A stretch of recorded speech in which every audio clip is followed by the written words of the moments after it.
Welcome guys, this is Google Cloud Security with FortiGate Firewall. Let me briefly tell you what you can find inside of this series.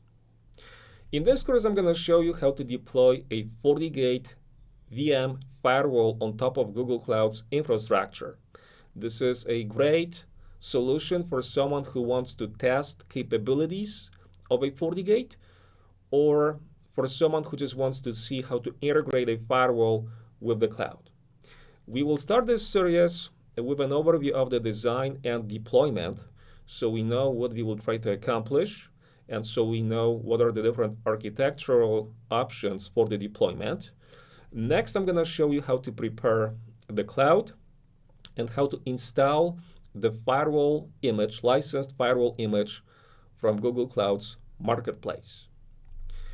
After the installation, I'm going to show you how to connect to the firewall, how to perform its initial setup, and how to test the deployment. I hope you guys join me in this series, and thank you everyone for watching.